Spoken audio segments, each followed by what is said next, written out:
I just want to focus about how to equalize your ears in a much more easier way. Now, there's actually not one way how to equalize your ears. You actually have multiple different ways that you can choose. Now, the most popular way to equalize your ears though is called the Valsalva maneuver, or most people just say it, pinching of the nose.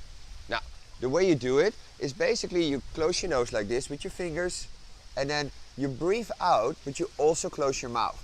So the air cannot go through your mouth, and it will force itself into those two little tubes, which is called the eustachian tubes, and the air goes now directly towards our eardrums, bending it back again every time we do it, like this.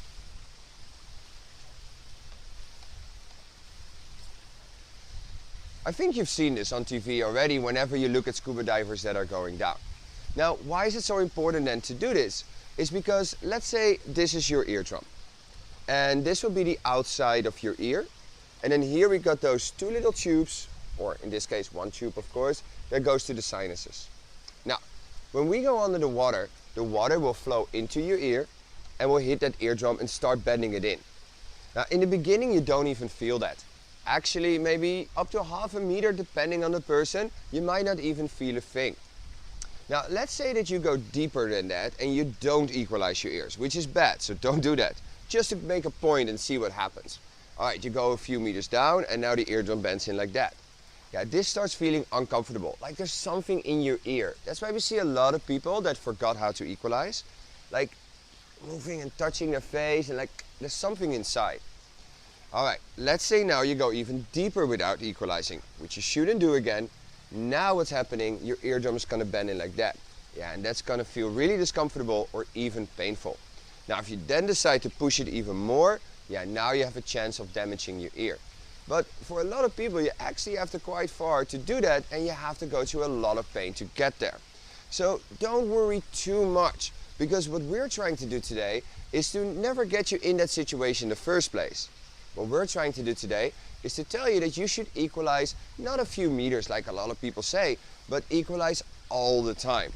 So if you, for example, start from the top and you go down and you pinch your nose and you go,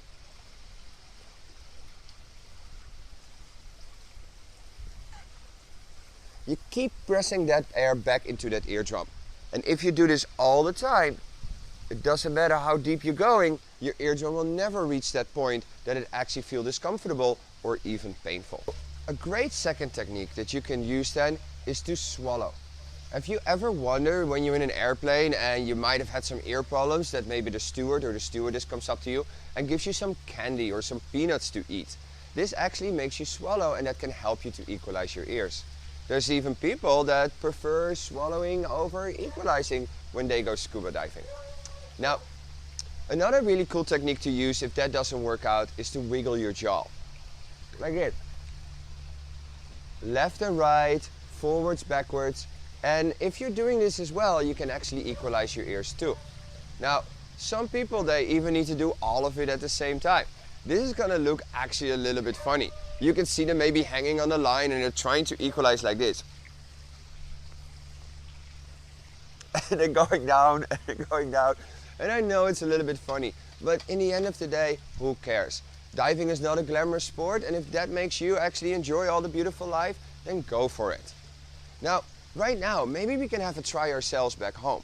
But be very, very careful though, because same as under the water, we need to be very careful doing this too hard, okay? So right now back home, let's try the Valsalva one, the most popular one. Do it nice and gently, but try to do it longer. That's the trick. And see if you can feel both ears squeaking. Just pinch that nose, close that mouth, and gently blow out just a little bit longer, like this.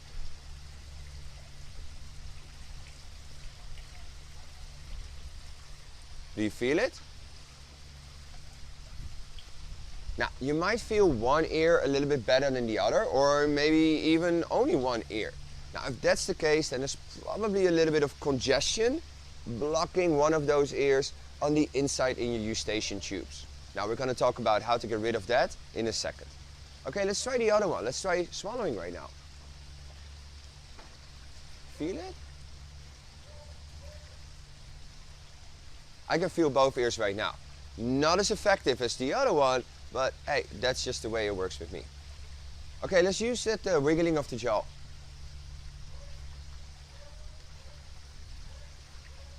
Do you feel that?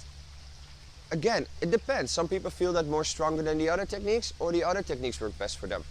Okay, nobody's watching, right, in your house right now. So why don't we just try them all at the same time and see how you feel that?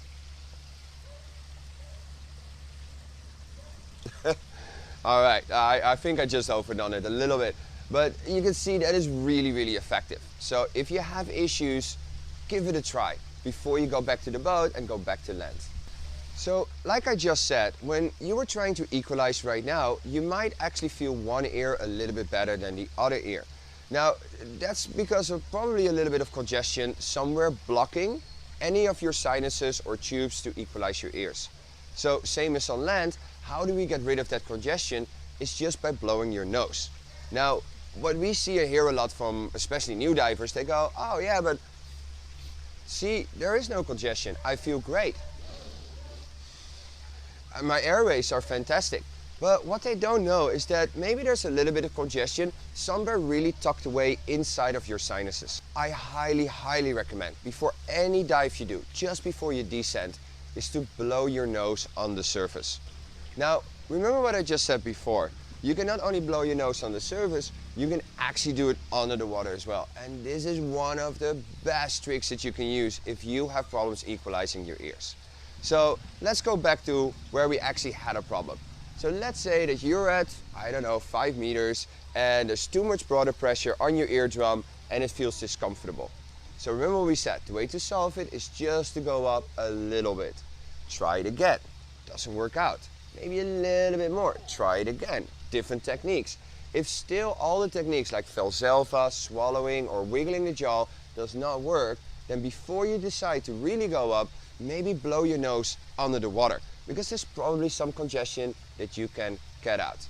Now, the way to do it though, this is very important, do not take your mask off. Leave the mask on your face and just kind of look, if nobody's looking at you, and just kind of go. All right, there's a little bit of that stuff in your mask right now, just clear it by breathing out of your nose. All right, just remember that blowing your nose and clearing the congestion does not equalize your ears. You still have to use any of the techniques we discussed, Valsalva, swallowing or wiggling the jaw to equalize it. Oh, how many times I went up to students, we went up and we tried so many different techniques, and in the end they blow their nose and they go and you can see the relief on their eyes, and then it just makes it so much easier to go down. To be honest though, you know, I've known people that always have to blow their nose a little bit once in a while going down, just to make it easy for them and enjoy scuba diving. Now guys, all of these techniques are really, really easy to do, but it is very, very important though that we think about a couple of things. First of all, never ever ever equalize too hard. Okay? Some people, they feel a lot of pressure because they want to go down to see the fish, dive time. They're in a group and they feel like they're holding up the group. Guys, take your time doing this, and most importantly, again, don't do it too hard. Sometimes I see people trying to equalize like this and they're you can see them trying so hard, but you can now actually damage something inside, which is called the round window. So extremely important, equalize always gently. The trick is just do it longer. You build up that pressure and then it will squeak. The same counts for blowing off the nose. Some people go, whoa. It actually is very uncomfortable. Just do it gently, but longer. Let it build up and everything will come out. Cool? Now, if it just really doesn't work, all these techniques do not work, hey, it happens to all of us. Just cancel the dive and there's always another dive. Don't keep pushing it and maybe get yourself injured in the process. To be honest, it doesn't matter how experienced some of us are, some of us have thousands of dives, and still we have to sometimes cancel a dive because it just doesn't work out for that day. That doesn't mean you have special ears. It doesn't mean you cannot go scuba diving. It just means you have a bad day. And the next day, try it again and you find out it will work like a charm. Alright guys, I really hope that these tips and tricks on how to equalize your ears will make it much more easy for you to go scuba diving.